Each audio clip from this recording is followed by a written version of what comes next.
3 miesiące od zakupu kampera. Ile on kosztował, co trzeba było naprawić. Zdemontowałem cały elektroblok. Elektroblok wysłałem do naprawy. Kosztowało to mnie 105 funtów. Ja go sobie zabieram go też do pracy i jest rewelacyjny. Wymieniliśmy również 4 felgi na felgi aluminiowe. Szukajcie w sklepie z częściami do ciągników. Zobaczcie, ja tu mam wszystkie faktury, wszystko podliczyłem.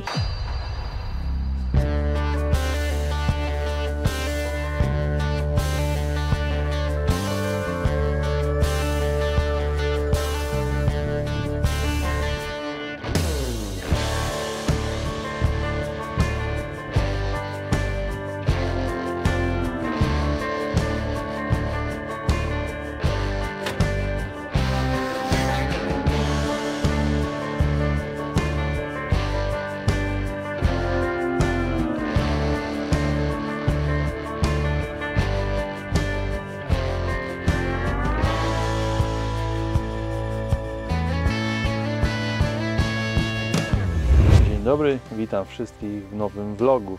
Dzisiejszy vlog będzie takim podsumowującym vlogiem, ponieważ minęło 3 miesiące od zakupu kampera. Zrobiliśmy już parę ładnych tysięcy kilometrów, więc chcielibyśmy Wam powiedzieć, jak się sprawuje, ile kosztowało, co musieliśmy naprawić i w co zainwestowaliśmy. Chciałbym przedstawić też wszystkie koszty, które ponieśliśmy po zakupie tego kampera. Sporo osób pytało nas, ile on kosztował, co trzeba było naprawić, więc w tym vlogu przedstawię Wam wszystko czarno na białym. Jest to Integra, pełna Integra Hymer B578. Kampera zakupiliśmy, tak jak powiedziałem, 3 miesiące temu. Jest to używany kamper, 2013 rok, silnik 2.3 diesel. Kamper jest na bazie Fiata Ducato, także cała deska z przodu to czysty Fiat Ducato. A więc przechodzimy do najważniejszego. Kamper ten kosztował 45 tysięcy funtów. Taka była jego cena wyjściowa, ale ja zamówiłem sobie inspekcję, takie sprawdzenie. Po tym sprawdzeniu okazało się, że jest tutaj parę rzeczy, które należy naprawić. Mniej więcej była wyceniona ta naprawa, no i zgodzili się w tym salonie, że cena zostanie opuszczona na 43 tysiące funtów, no i za tyle go kupiliśmy. Mogliśmy go kupić za pełną kwotę, wtedy oni by to naprawili, ale po konsultacji z serwisantem uznaliśmy, że jeżeli ja to naprawię, to wyjdzie to dużo korzystniej. Poprzedni nasz kamper to była Alcoa, Peugeot Boxer i był to angielski kamper Eldis z 2014 roku, ale zamieniliśmy go dlatego, że nie było bagażnika, nie było oddzielnego prysznica i nie używaliśmy tej alkowy na górze, także to były główne powody do wymiany tego kampera. Starego kampera sprzedaliśmy za 30 tysięcy funtów, dołożyliśmy 13, no i jest Hymer. Zaczynamy od zakupu. To już wiecie, czyli rejestracja tego kampera. W Wielkiej Brytanii nie zmieniamy tablic rejestracyjnych, po prostu wypełniamy tylko druk po zakupie i przychodzi do nas już nasz nowy dowód rejestracyjny. Jest to operacja bezpłatna. W tym kamperze były wykupione prywatne tablice rejestracyjne przez poprzedniego właściciela i one zostały przekazane dla mnie, także to też jest na plus, sporo zaoszczędziliśmy i są te tablice troszeczkę takie incognito. Jeżeli chodzi o rejestrację, to już wiemy. Pierwszy duży koszt – ubezpieczenie. Ubezpieczenie zakupiliśmy w firmie Comfort Insurance. Jest to bardzo dobra firma, jeżeli chodzi o angielskie kampery. Możemy ją polecić. Jeżeli szukacie ubezpieczenia, zajrzyjcie sobie tam. Nie jest ona uwzględniona w tych ogólnych wyszukiwarkach, porównywarkach ubezpieczenia, dlatego warto wejść bezpośrednio na stronę i tam sobie ubezpieczyć tego kampera, sprawdzić. U nas ubezpieczenie na cały rok wyniosło 570 funtów, dodatkowo 82 funty. Jest to pełne ubezpieczenie, taki breakdown cover na Europę, na całą Europę. W sumie ubezpieczenie wyszło 652 funty. Oprócz ubezpieczenia potrzebny jest road tax i road tax kosztował nas 165 funtów. To są kwoty na rok. Jeszcze tak organizacyjnie powiem, że będę podawał wszystkie kwoty w funtach, dlatego że mieszkamy w Wielkiej Brytanii i płacimy w funtach. W jednym z poprzednich filmów, gdzie zestawiałem koszty posiadania starego kampera, zamieniałem te ceny w funtach na złotówki. Część osób się denerwowało, żebym tak nie robił, więc teraz podaję tylko w funtach. Funt kosztuje około 5 zł, każdy może sobie to przeliczyć. Kamperem dotychczas zrobiliśmy około 5000 km, więc cokolwiek już wiemy na jego temat. Ogólnie spisuje się bardzo dobrze, jeździ się komfortowo, dużo większa przestrzeń wewnątrz kampera. Jeżeli chodzi o spalanie, wychodzi średnio około 10,2 litra. Tak już to przetestowałem przy jeździe 90 do 100 km na godzinę. Tak się to przedstawia. Pierwszymi zakupami po przyprowadzeniu kampera do domu były takie gadżety, bardziej estetycznie tutaj Ania pokupowała sobie. Kupiliśmy 3 takie dywaniki, kupiliśmy takie różne poduszki ozdobne, te prześcieradła, które są połączone na 3 oddzielne materace, do łazienki jakieś takie właśnie uchwyty, czajnik, garki, parę nowych talerzy, takie organizatory na kubeczki, tutaj takie maty wygłuszające, antypoślizgowe do wszystkich szafek, jakieś takie kwiatuszki i to wszystko kosztowało około 100 funtów. Następnym zakupem było zakup opony i felgi na koło zapasowe. Opona kosztowała 80 funtów, felga kosztowała 48 funtów. No i złożenie tego koła 15 funtów. Jeżeli jesteśmy przy oponach i przy felgach, wymieniliśmy również 4 felgi na felgi aluminiowe. Wcześniej mieliśmy stalowe z kołpakami. Felgi kupiłem na eBayu, używane, chociaż w bardzo dobrym stanie. 504 funty kosztował komplet. Montaż kosztował 80 funtów. Stare felgi mamy, oczywiście są na sprzedaż. Jeszcze się nie sprzedały, ale to sobie odliczymy od tego kosztu. Jednym z głównych problemów, które od razu było wiadomo podczas zakupu, jest to, że był tutaj brak ładowania akumulatorów hotelowych z alternatora. Bardzo długo się naszukałem. Zdemontowałem cały elektroblok. Elektroblok wysłałem do naprawy. Kosztowało to mnie 105 funtów. Okazało się, że elektroblok jest dobry. Jak zwykle drobnostki. Okazało się, że problemem jest brak masy. Brak masy w przewodzie przy akumulatorze samochodowym. No, wiecie, ja nie sprawdziłem. Posprawdzałem wszystko, co się dało. Bezpieczniki. Okazało się, że to było przyczyną. Także to działa. Kosztowało to mnie 105 funtów, wysyłka 10 funtów. Wymieniłem też regulator od solarów. Jest to zwykły 20-amperowy regulator Victrona.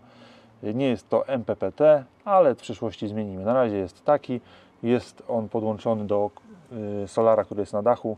Około 150 W ma ten solar, nie wiem dokładnie, ale tak mniej więcej. Ten regulator ładuje te 2 baterie hotelowe w 90% i 10% idzie na baterię od silnika. Po zakupie trzeba było też wykonać czyszczenie zbiorników. Kosztowało ono 12 funtów, czyli środek do dezynfekcji. Wymieniłem sobie również tablice rejestracyjne, ale to są takie tablice żelowe. Dużo ładniej wyglądają. Kosztowały 20 funtów.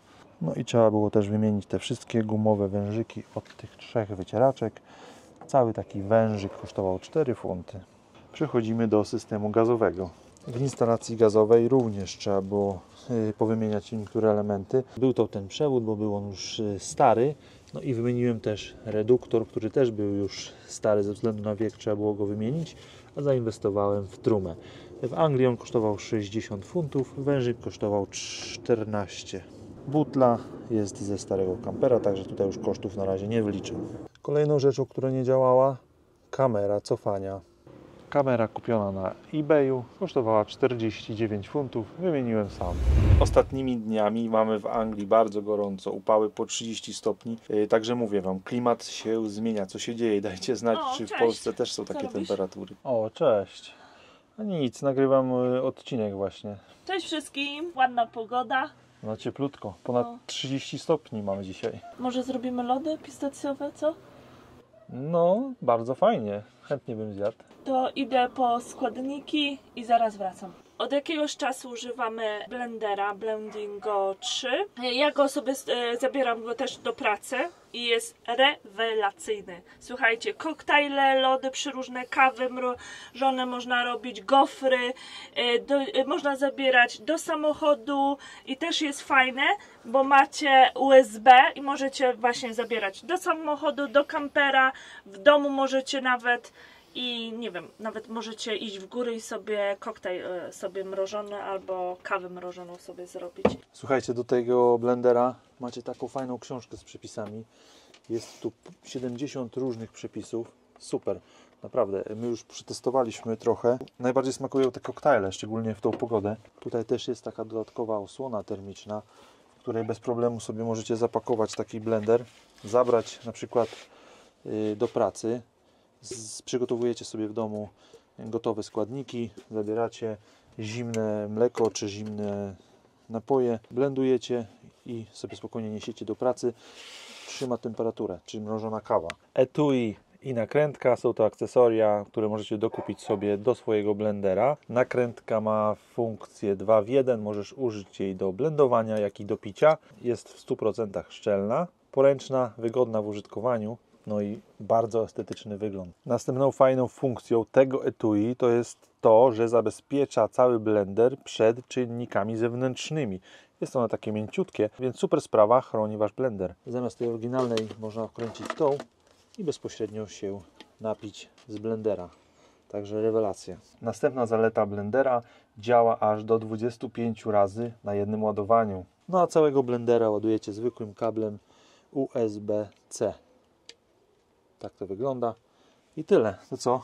Działamy? Działamy. Co robimy? Te lody? Tak, lody pistacjowe. Oczywiście z przepisu. Mamy tutaj pozycje lody, mamy przeróżne orzechowe, oreo dla dzieci, sorbety, lody kawowe na patyku, malinowe na patyku, a my robimy dzisiaj właśnie lody pistacjowe. Zobaczcie, nawet macie naleśniki, gofry, naleśniki z pomarańczą, naprawdę przyróżne i naprawdę się przydaje i do sosów. Teraz odchudzam się, jestem trochę na diecie i do pracy sobie biorę go codziennie i testuję sobie koktajle różne owsianki i naprawdę jest super. Do lodów pistacjowych potrzebne nam 40 gram pistacji, 1/2 zamrożonego banana, 1/2 zamrożonego awokado, 1/3 szklanki mleka i łyżeczkę miodu. A przede wszystkim blender też sobie dobrze radzi z lodem. No i oczywiście jest kod rabatowy. Z kodem SUMMER20 macie 20% zniżki na ten blender. A w ofercie macie też różne barwy, kolory. My wybraliśmy miętowy kolor. Bierzemy się do roboty. Tu mamy zamrożony banan i awokado mamy zamrożone.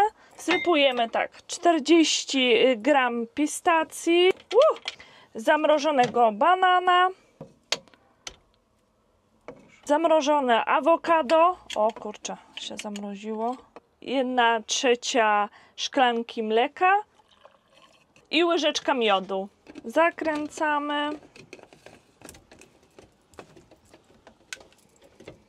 i włączamy.